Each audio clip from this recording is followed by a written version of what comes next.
sa umagang ito. Nais ko lamang po magbigay ng ilang bagay na ipakilala yung ating speaker. Although, alam ko naman po, he doesn't want to be recognized or any recognition na din pong ginagawa. Pagkamat, gusto ko lamang pong ipabatid na sila po ay mag-asawa at sila ay hindi ko nito masabi nga na bumisita mo din umuwi kasi meron din po silang sila po ay nanggaling ng Baguio din. At to know him, alam ko po na kung meron man siyang mabanggit patungkol sa kung anong naranasan niya ay na si Pastor Maxwell ay nagpasimula po bilang isang kabataan na high school. Hindi siya high school pa, no? So during the time of Pastor Mon, na nandun po kami we were still in Brookside. Siya po ay, while he was studying by then, ay nagpapadisciple po siya. Kaya kasama din ang kanyang may bahay na pastora din.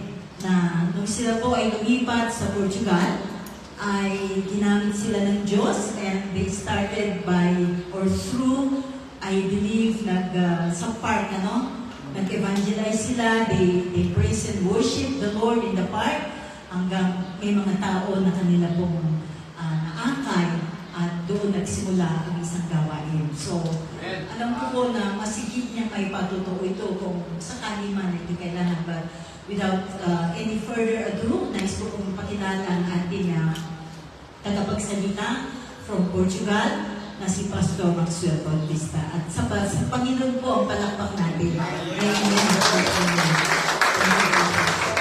Pastor Maxwell.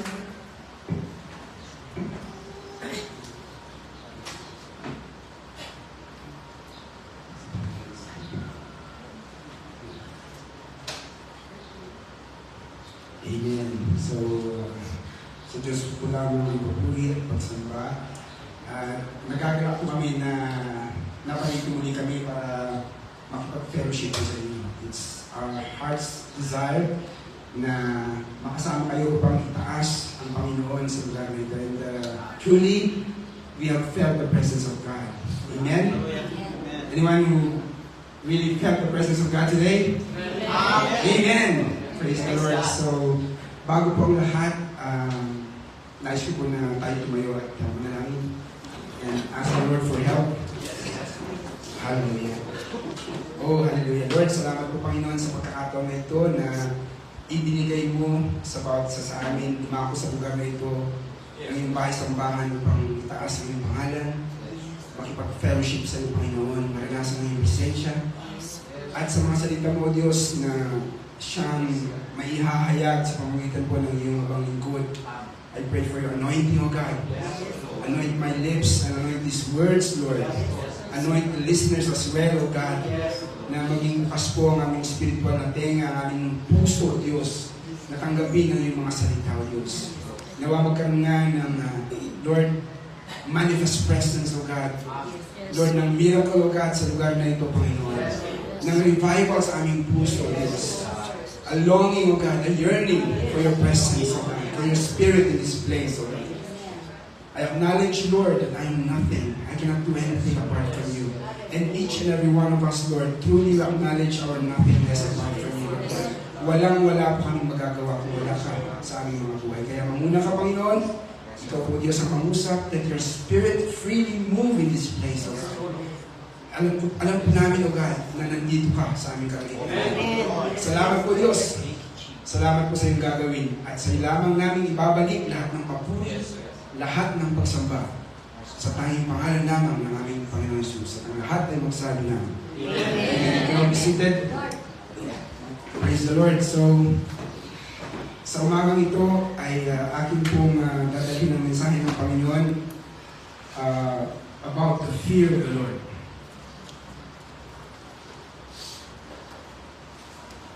Let us take a moment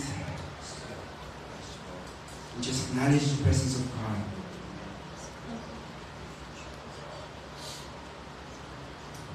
Hallelujah. Yes, Lord. Shall we read from the book of James, chapter 4, verse 8? Sabi po dito, draw near to God and He will draw near to you. Lumapit ka sa Diyos at ang Diyos lalapit din sa iyo. Para sa binasa po natin, based on what we have just read, I have a question. Sino po yung unang gagawa ng first move dito in line with the verse that we have just read? Is it you or God? From here, di ba mababasa natin na tayo. Draw near to God. Well, of course, alam natin, generally we know that it is always God who first loved us, right? Pero dito po, ang tinutukoy yung pagiging malapit sa Diyos. Being close, being near to God. And in this verse, it is reminding us that it is us and not God who will determine how close you want to be with God. Tayo po ang muna lalapit sa Diyos. At saka po lang lalapit ang Diyos sa atin. But let me say this. We have to know that God is more passionate in wanting to have fellowship with us. Ang Diyos po, nais niyang makapiling tayo, makipag-ugnayan siya sa atin. And just like the story of the prodigal son, we know that the father has always been waiting for the son to come back. Di po ba? Yun po yung laman ng puso ng ama nung umalis yung kanyang anak. Alam natin na araw-araw niyang inaantay ang pagbabalik ng kanyang anak. Hello? And I think that's the story of every human being. And the father is always eagerly waiting for the return of his son. At as an example, ito pong araw ng linggo na ito ay araw ng Diyos. This is the day that the Lord hath made. Amen? Amen. And God is waiting eagerly to have fellowship with us. Nauna na ang Panginoon sa lugar na ito. Idinako na niya ang kanyang presensya. Kasi nais na tayong puspusin at makipag-ugnayan sa atin. Alam niyo po, sabi sa James chapter 4 verse 5 in the ESV version, and hindi po kami nag-usap ni Brother Arnold about the songs, and ang sabi po dito, inawit po natin kanina, my spirit is yearning. And the Spirit of God yearns to be with us. Naghahangad po ang Diyos na makipag-ugnayan sa atin, na puspusin tayo. That's how passionate God is in His wanting to have fellowship and relationship, restoring the relationship that He had with us. Na yun po, alam natin na putol po yun sa pamagitan ng kasalanan. Now the question is, how about us? Hindi po ba inaawit natin, my spirit is yearning for the presence of God. Ang Diyos ganun na eh. He's already yearning to fellowship with us. Are we also yearning?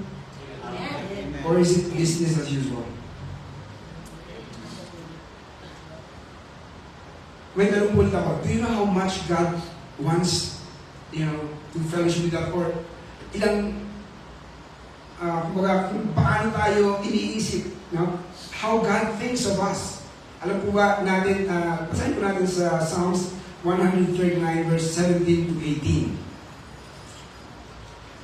And this may be like an exaggeration, pero hindi po ito exaggeration. Okay? The verse tells that God thoughts on us outnumber the grains of the sand and all that is on the earth combined. Lahat po ng buhangin sa buong daigdig, pagsamasamahin natin, ay na-outnumber pa, mas higitan pa ng Panginoon ang number ng lahat ng buhangin, kung di bilangin po natin ang lahat ng buhangin. Alam niyo po, may estimate, may rough estimate po yan kung magkano ba o ilan ba ang mga buhangin sa balat ng lupa. Yung mga nakikita natin at maging yung mga nakabaon, yung mga natatakpan ng ilog sa dagat, ilog sa river. And they say it's around a rough estimate of 7.5 quintillion. In my mind, hindi ko po yun matarok, hindi ko po yun maisip, di ba? Nobody can imagine 7.5 quintillion. Yung naman 1 billion, parang mahirap natin imagine how much more yung quintillion, right? So, we cannot imagine that. But, as I've said, this is not an exaggeration. Anong ibig sabihin ng verse na ito? In simple terms, God is always thinking about you. Always, walang patid. Walang break na, hindi ko na iisipin si Maxwell, hindi ko na iisipin si Pastor Eric. Walang patid. It always. Hello? Hallelujah. It means every second of every minute of every hour of every day, and every day of every week, and every week of every month, and every month of every year. Iniisip lagi tayo ng Panginoon. Hallelujah! Lord. Isn't that comforting? Mag-i-inactive pa ba tayo? Hindi na, di ba? Kasi ang Diyos, He cares for us. God knows and cares about every detail of our lives. He even knows the number of our hair. Di ba? Sa akin po, hindi na mahirapan sila. Bilangin ang aking buhok. Okay? But anyway, that's a joke. How about us? How about us? Ganun din po ba tayo? Or are we so occupied? Naging masyado na po tayong busy. And we have become a Sunday Christian. Paalala lang po. No? Brethren, we have to examine ourselves. Kasi kung ang Diyos ganun ang gusto niya maging relationship natin sa akin, because this is just our training ground. Lilipas tayo dito sa mundong ito. This is not the real world. Ang tunay na tahanan natin, ang tunay na mundo ay dun sa kaharian ng Diyos. Lilipas ang mundong ito. And sometimes we get stuck and we get busy so much. And then, yun nga, as I said, minsan nagiging business as usual na lang ang ating ugnayan sa Panginoon. Now, kung ang Panginoon, ganun siya ka-passionate sa pagkikipag-ugnayan sa atin. Ang tanong ay, bakit? Why? Then do most Christians struggle to be close to God? Now, I'm speaking here generally, okay? I'm not saying na in our church ay ganun, but, you know, kung ang mensahe ito, it will touch your heart, praise God. Bakit parang mahirap lumapit sa Diyos o maging malapit sa Kanya?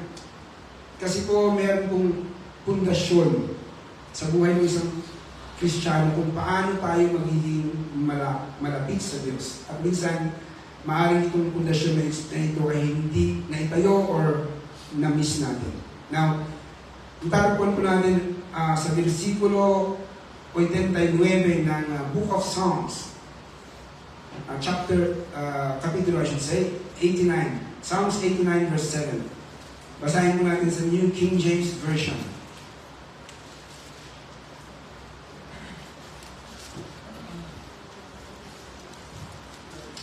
God is greatly to be feared in the assembly of the saints and to be held in reverence. Another word for reverence, respect, paggalang, by all those around Him. What does this mean? Ang verse na ito, itinatayo niya ang pundasyon sa isang malalim, kung gusto natin magkaroon ng malalim at malapit na relasyon sa Panginoon, ito po pala ang kailangan natin. Ang banal na takot at reverence sa Kanya. Tanungin ko po kayo, if meron po kayong kinakausap, and then yung kinakausap niyo po is laging tumitingin sa kung saan-saan, tapos lumilingon kung saan-saan, kayo po ba ay gaganahan na makipag-usap o makipagkwentuhan sa ganong uri ng kausap? Definitely hindi po, di po ba? Hello? If you are a sensible and a reasonable person, masisense mo yung lack of interest and lack of respect. Right? The same is true in the presence of God. If there is no reverence or respect, if we don't give God the reverence that He deserves, hindi po bababa ang presensya ng Diyos. Amen. Kahit gaano pa kagaling ng mga music team, gaano pa kaganda ng mga boses natin na umawit sa Panginoon, kung wala ang banal na takot at paggalang, reverence na binibigay natin sa Diyos, Amen. His presence will not be made manifest in our midst. And most importantly, sa buhay natin. Alalahanin po natin, it is the King of Kings who is coming to fellowship with us. It is not our daddy. Hari ng mga hari ang nakikipag-ugnayan tayo sa hari ng mga hari. Amen? Amen. Ang ating Panginoong Jesucristo, tinuruan niya po tayo ng kung paano in teaching us the prayer of the Our Father. The first time says, Our Father who art in heaven, hallowed be thy name. Ano pong ibig sabihin nun? Jesus taught us that we can come into the presence of God without reverential fear. Amen.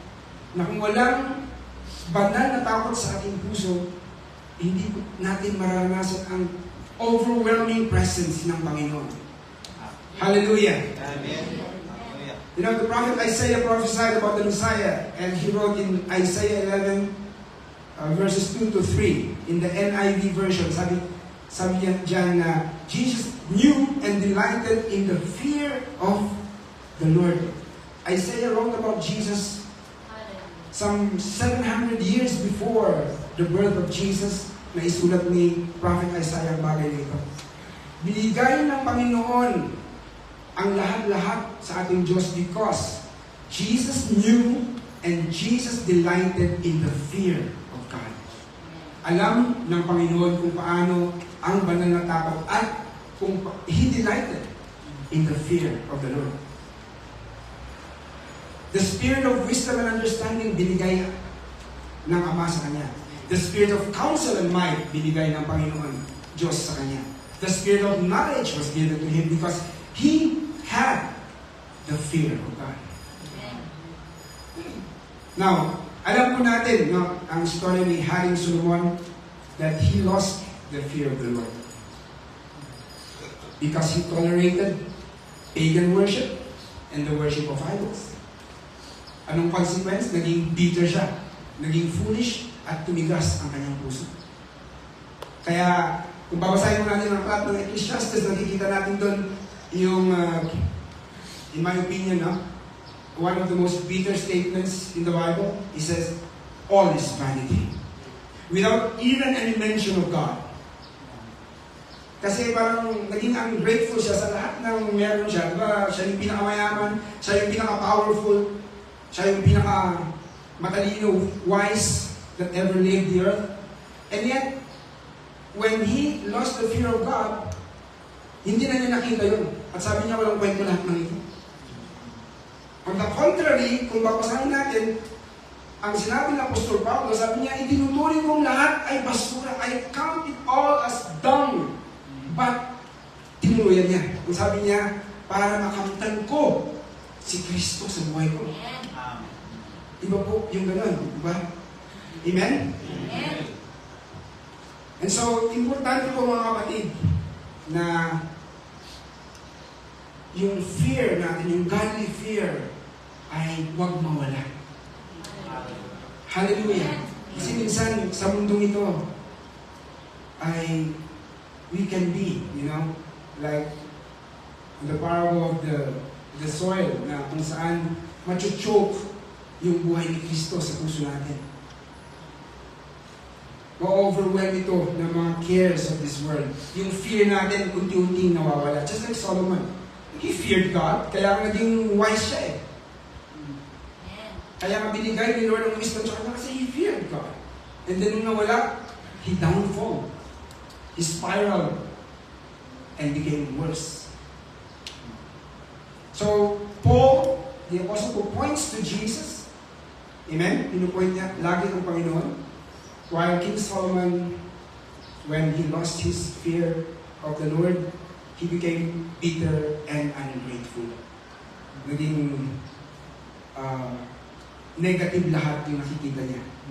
Kaya sabi niya, walang kwento lahat ng ito. But praise God because in the latter parts of the book of Ecclesiastes, makikita din natin na Solomon started to gain back the fear of God. He began to acknowledge his Creator. He wrote 7 times, remember thy Creator. Sa latter part of Ecclesiastes, kung babasahin po dito. Then, in the penultimate verse of this book, he wrote the conclusion, which says in Ecclesiastes 12:13, fear God and keep His commandments, for this is the whole duty of man. Matakot tayo at isundin natin ang utos ng Panginoon dahil ito yung pinakakumpleto na duty natin para sa Panginoon. Hallelujah! Kapag nawala natin ang mananatakot sa Diyos, mga kapatid, alam niyo kung mangyayari, hindi po tayo mananatili sa presensya niya. We cannot remain in the presence of God. Lucifer was kicked out of heaven before the very throne of God because he didn't fear God. Wala siyang pananatakot sa Diyos. And was overwhelmed with pride. Alam din natin, si Adan at saka si Eva, they were walking with God in the very presence of God in paradise. But then when they didn't fear God, hindi sila natakot sa Diyos na suwayin ang utos ng Panginoon, hindi sila natakot sa consequence nito. We know the story, what happened to them. They were kicked out of paradise. Amen? So kung wala ba na natakot sa Diyos, hindi tayo pwedeng mag-remain sa presence ng Panginoon. But what is the fear of God? Diba? Kasi minsan nai-misunderstood ang takot sa Diyos, kung baga natakot sa Diyos. First of all, it is not to be scared nor be afraid of God. Hello? Ang taong takot, yung scared, yung sinasabi ng English, and afraid, ay may tinatago yung kasalanan. Diba? Diba yung mga magnanakaw, tinataguan yung pulis? Diba? Because natatakot sila, maliit sila ng pulis. Kasi may ganun silang ginawang masama. But a person who fears the Lord has nothing to hide from God. Wala siyang dapat itago sa Diyos. His life is an open book. Amen? The greatest fear of a believer, of a follower, is the total separation from God. Yun yung kinatatakutan ng isang tunay na mananampalataya. Yung hindi niya makakapiling ang Diyos. That terrifies every true believer. Maisip mo ba yung magpakailanman hindi mo mararanasan o hindi mo makakapiling ang Diyos? If that terrifies you, then there's something there. Okay? Merong deep sense of longing. Sabi sa prayer kanina ni Pastor Alvin, na mangulila kami, Panginoon, sa iyong presensya. Hallelujah! Ang tao ay mananatakot sa Diyos ay nakukunawaan po niya kung gaano kahalaga ang presensya ng Panginoon. You know and you know that you cannot live without the presence of God. Alam mo yun. Yan ang dapat katakutan natin, mga kapatid. Yung mawala ang presensya ng Diyos sa buhay natin. Mawala na ang lahat, huwag lang ang presensya ng Panginoon. Hallelujah. Kasi yun yung, that's your lifeline. If without the presence of God, you may be living, but sa mata ng Diyos, patay ka. You're dead spiritually without the presence of God. Nakakalungkot po minsan, alam niyo po, minsan mas takot tayo mawala ng trabaho kaysa mawala ang presensya ng Diyos sa buhay natin. Minsan din, mas nahihiya tayong malate sa ating trabaho kaysa malate sa gawain ng Diyos. Wala pa akong natatamaan, katulad minsan na yung sinabi ni Pastora, okay, it's just a reminder, my dear brothers and sisters, and I love you all with the love of God. Ang nagmamahal, nagsasabi po at nagre-remind. Amen? So, huwag po kayo masaktan. Praise the Lord. Kadalasan pa, mas passionate tayo sa mga makamundong bagay kaysa mga bagay tungkol sa paghahari ng kaharian ng Diyos. Our heart, kaya sabi ng Biblia, guard your heart kasi ang puso natin minsan madaling man-led astray. It is emotional, that's our nature. Pero bantayan natin ang puso natin. Kasi minsan yun nga, nagiging mas passionate tayo sa mga bagay sa mundo. Amen. Alalahanin natin lagi mga kapatid, ang mga bagay sa mundo, it is passing away. It is temporary. Amen? Kung pagpalain man tayo, enjoy natin, give the glory to God, use it for the glory of God, but don't tie your heart to it. Amen. It's temporary. Mawawala din yan, iiwanan din natin yan. Ang mga cares of this world, this too will pass. Amen? Hallelujah. If God allowed it, may purpose ng Panginoon. Beloved, let me remind you po, we are literally in the last of the last days. You may believe it or not, but it is true. Nakikita po natin. One of the signs is the great river Euphrates. According to study, okay, sabi mo nila, it may take 10 years before it dries up. And that's written in Revelation, actually, na it will be dried up for the kings of the earth na invade ang Israel, ang Jerusalem, to make way for the kings na aatakihin nila ang bansang Israel. So, alam niyo, nasa last days na tayo, like in a race, alam niyo po, yung mga atleta na, kung nakita na nila yung finish line, what do you notice sa mga athletes? They give their best, right? Kasi, andyan na yung finish line eh.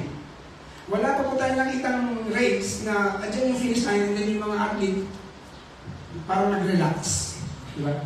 O parang, sandali, o nakipag-chat. Diba? Sa kanyang ano. Wala tayong makita na they give their best. Kumbaga, yun na yung last eh. We are in the final stretch of our Christian race in the Lord. At ang nire-remind po ng Panginoon sa atin, mga kapatid, ibigay na po natin ang best natin. Now is the time, my dear brothers and sisters. We are now reaching the finish line. It is the final stretch of our Christian faith. Hallelujah! Kaya mga kapatid, reminder po ulit, no? Kung tayo minsan o kadalasan na-late sa church, huwag na po tayo magpa-late. Hello? I love you with the love of the Lord. Hallelujah. Maging consistent po tayo sa pagkaroon ng preaching ni Pastor Jose. Consistency. We need consistency. Amen. Amen? Amen. Kasi minsan yun nga, na hindi natin naiisip ito. Okay lang naman yung kay Lord. Mapagmahal naman si Lord. Hallelujah. Gracious ang Panginoon. Amen. And that will, dwarf your Christian faith. Hindi po lalago si Kristo kung ganun yung attitude natin. Amen? Amen. Also, if we don't have time for prayer meetings or any other na mga gawain sa extra na mga gawain sa church, I think it's about time for us to make our own personal adjustments and sacrifice. Kailan po ba natin gagawin ito? Di ba? Kailan po ba natin ibibigay ang lahat natin? Nasa huling mga panahon na tayo. We are in the last of the last days. And also, yung paalala din po sa atin, mga kapatid, another reminder, if we have not been giving to the Lord generously, if we have not been giving our tithes and our offerings consistently, decide na po tayo ngayon. Mag-decide ka na sa puso mo, Lord, I'm going to give to you joyfully and consistently. Hello? Also, if we have been lazy in prayer, parang yung prayer, hindi natin binibigyan ng importansya sa buhay natin.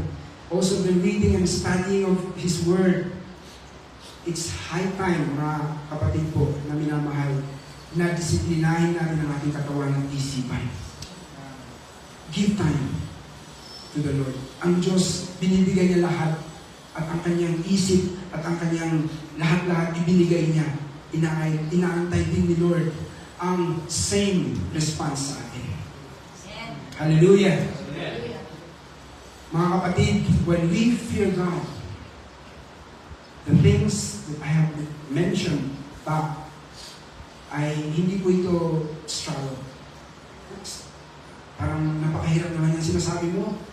Talagang si Lord na lang ba lahat? Why not? Siya ang buhay natin. Amen? Diba? Alam naman natin ang word of God. Matthew 6:33, seek first the kingdom of God and His righteousness, and all these things shall be added unto you. Masyado tayong abala sa mundo, masyado tayong abala sa mga bagay sa araw-araw nating gawain.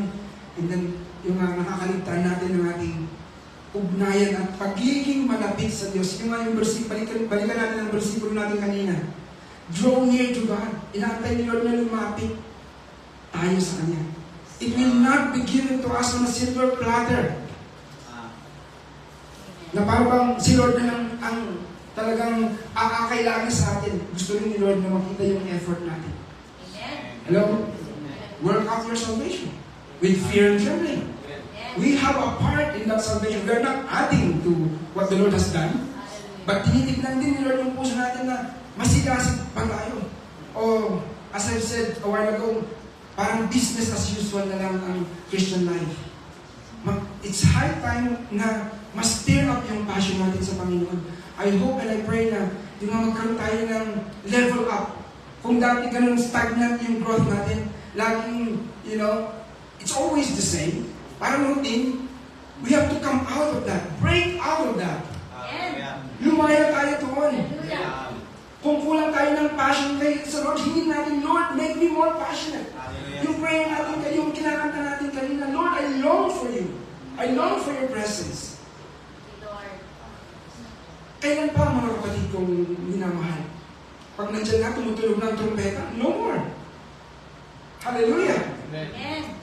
Meron pa tayong, habang meron pang time at meron pang chance, let's do it. Let's make a renewed commitment unto the Lord. Amen. In our faith, in our service, magkaroon tayo mga kapatid ng initiative in, Lord, ano pong may paglilingkod ko? Ano pong magagawa ko, Panginoon, para may palaganap ang iyong kaharian dito sa lupa? While waiting for the coming of the Lord, meron po tayong magagawa. Hindi lang po yung mga leaders dito, yung mga pastors, yung mga youth leaders, yung mga workers. No. All of us are called by God. Meron tayong calling. Hilin lang natin sa Panginoon. Amen. Kaya minsan hindi mo natin na nakukuha at naiintindihan kasi we're not praying enough, we're not asking enough. Hello? Amen. Parang naging kontento na lang tayo. Hallelujah. Like the Israelites, when they hit the river Jordan, parang sabi nila kay Joshua, dito na lang tayo, okay na dito. Ba't pa kinakailangan nating tumawid? Okay na tayo dito, may bodies, we can plant here, we can grow our crops. Minsan ang Kristiyano nagiging kontento na lang. And they forget that there is still a fight. They forget na meron pa silang river na dapat tawin. They forget that there are giants to be conquered. Hallelujah. Hallelujah. The giant of fear of man, the giant of fear of the future, the giant of, sin in life, and the giant of self na kailangan i-conquer natin para si Kristo ang lubusang talagang lumago at maitayo sa ating buhay. Amen. When we fear God, alam niyo po, hindi mahirap gawin ang mga bagay na ito. Dahil sa puso mo, gusto mong parangalan ng Diyos. Gusto mo na ang ginagawa mo mabigyan ng kaburihan ng Panginoon. Wala nang iba. Wala nang tayong ibang tinataas dito kundi ang Panginoon. Amen? We do not lift any other name here but the name of Jesus. Amen. Hallelujah. Lord. And when we fear God, we honor Him. And we give reverence due to Him.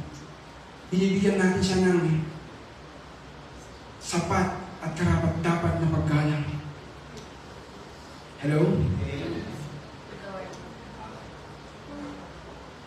Alam niyo po, kung talagang mayroon tayong wala na takot sa Panginoon, let me remind you na kung anong minamahal ng Panginoon, mamahalin mo din. Amen. Kung anong kinabubuhian ng Diyos, kamumuhian mo din. Hallelujah. If what God hates, you also hate.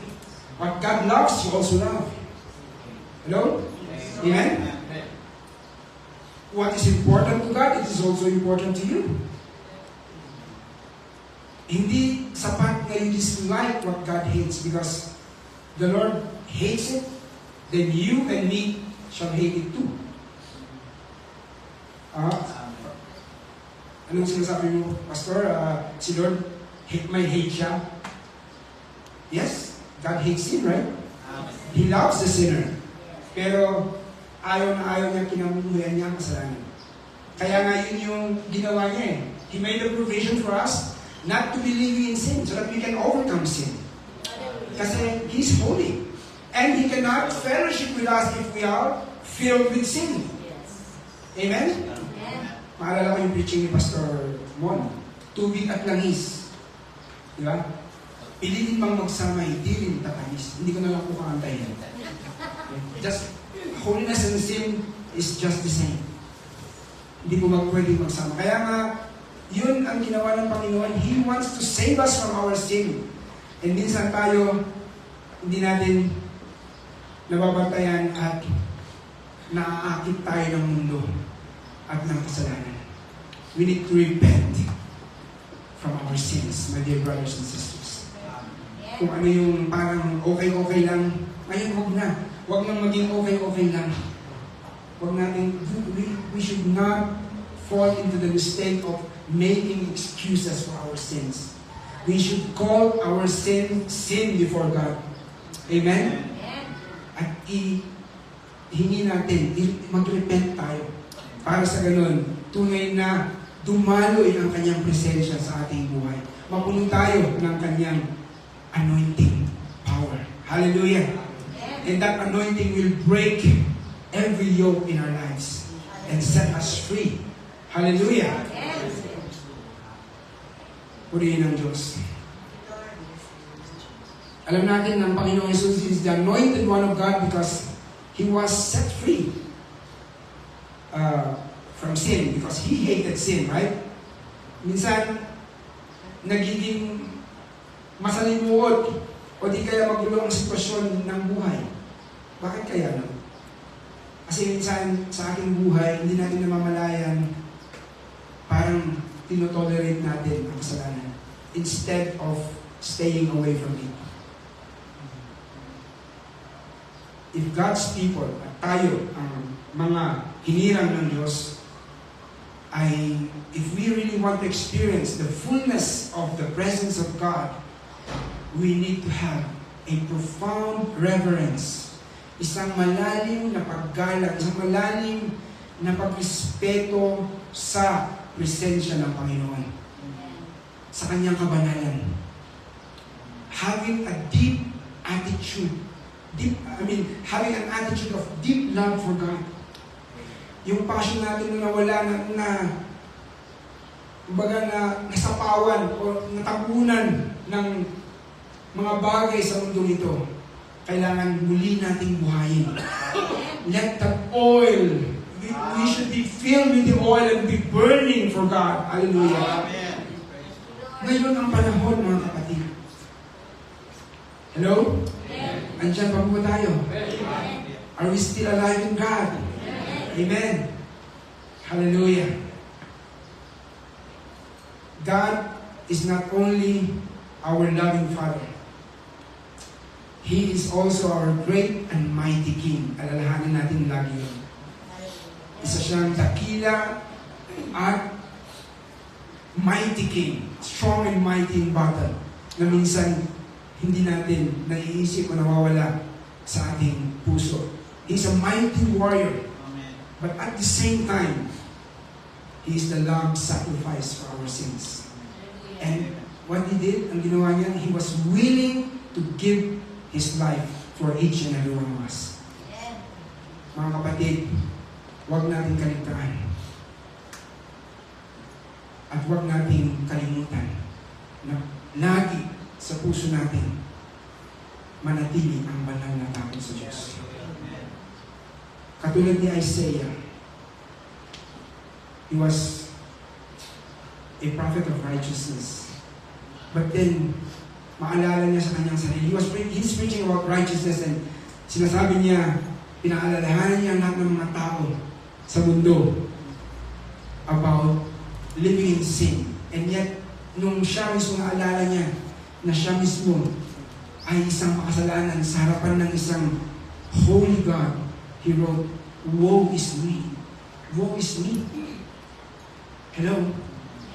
Ganun din yung mga sa book of Revelations. Why are the people praying that the rocks will fall down on them at the presence of the mighty God? And even Ananias and Sapphira, alam natin yung story nila na when they brought half of the offering unto the Lord, they were immediately struck by God at sila ay nabuwan at namatay sa presensya ng marami. At nagkaroon ng takot ang lahat ng mga Kristiyano na naka-witness, mga believers na naka-witness naman. Why? Because the presence of God is awesome, is mighty. Hindi ito ordinaryo lamang. Hindi isang bagay na something very light to be taken very lightly. It is something of extreme importance and extreme value na dapat nating pahalagahan sa ating buhay. Hallelujah. We need to fear the King. We need to have that godly fear. Hallelujah. Amen po ba? Stir up that passion with the Lord. Kung nawawala na yung passion natin sa Panginoon, it doesn't matter po. Kung tayo po ay attender lang sa iglesia, inisip natin, attender lang naman ako, wala naman siguro purpose sila. Hindi po. Meron tayong purpose kayo. Amen. Amen. Hanapin lang natin. Kasi if we miss it, we may be spending eternity regretting it. Pag na-miss natin yung pinapagawa ng Panginoon sa atin, gusto ba natin na lagi yun ang laman ng isipan natin sa pangwalang hanggan? Sayang, dapat naglingkod na ako. Sayang, ginawa ko na yung pinapagawa ng Panginoon. Sayang, dapat naging masiga-siga ako kay Lord. Diba? We know of those that have been saved, but yet they were what? Saved by fire. Hello? Ayaw po ng Panginoon na ganun. God wants that in eternity we will be living the joy unspeakable, full of glory. Na tayo punong-puno ng kagalakan ng Panginoon. There will be no regrets whatsoever. Amen. Kundi nag-uumapaw ang kagalakan, nag-uumapaw ang pag-ibig. Hallelujah. And let us remind each other na yung relationship na binibuild natin sa Panginoon at yung relationship na binibuild natin sa bawat isa is a relationship of eternal value. Tayo ang magkakasama throughout eternity. So let us learn to value each other and pray for one another. Amen. And lift up one another in the Lord. Amen. Ang kagalakan ng kapatid natin, kagalakan natin lahat. Amen.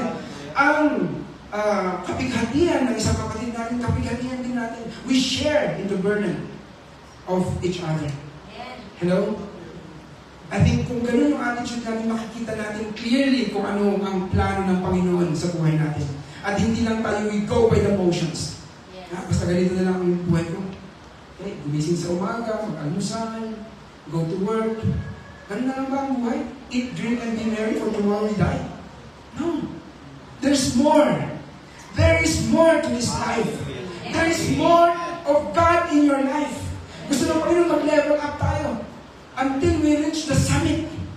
Baka, kung i-examine natin ang ating puso, baka nasa baseline pa lang tayo. Gusto ng Panginoon umakyat tayo sa bundok to experience His awesome and mighty presence in our lives. At magawa ni Lord ang gusto niya sa buhay mo. May plano ng Diyos sa bawat isa sa atin. Hindi lang po yung mga tumatayo dito. Sila na lang. Sa kanila na lang.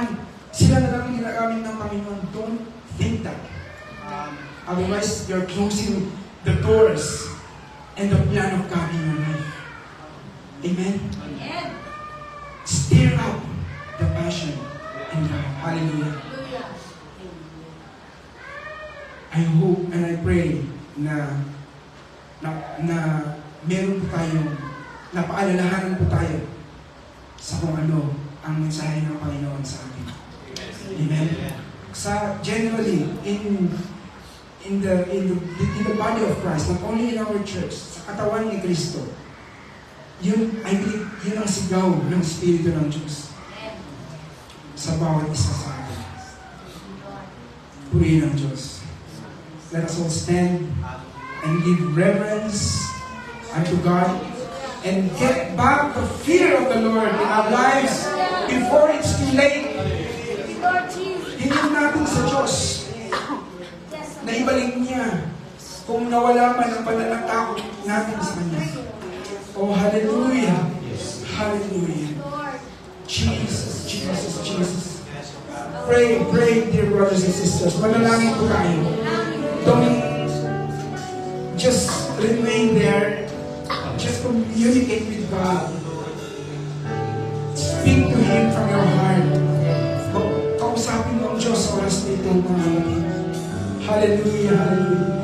Let's invite the presence of God to be mightily made manifest in this place. Lord, ibuhos mo po ang iyong presensya sa lugar nito. Alam po namin, nandito ka, O Diyos.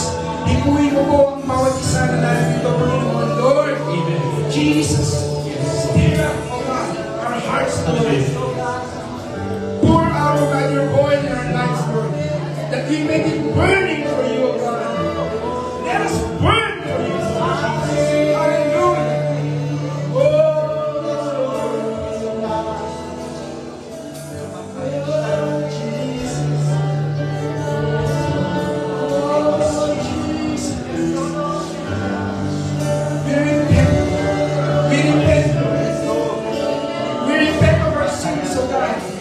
Nagsisisihan na namin ang aming panlalamig sa iyo, Diyos.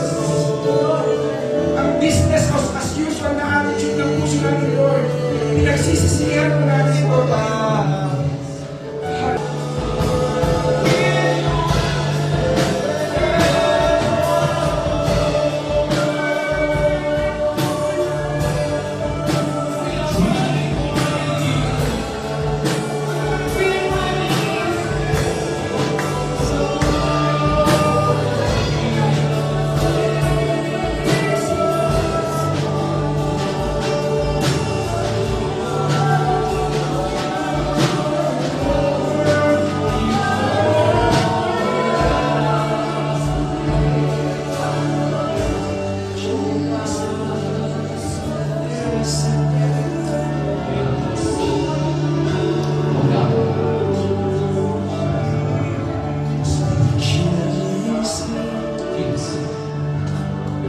Let this be the prayer of our hearts, O God.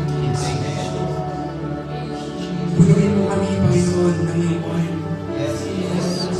Ignite the flame again in our hearts, Lord. That we may be burning for you, Lord. Hindi lang tuwing linggo, Panginoon. Sa araw-araw ng aming buhay. Hanapin namin ang iyong presensya. Magkaroon kami lagi ng pangungulila sa iyong presensya. A longing after you that cannot be quenched. Lord, burn deep within us. Hallelujah. Hallelujah.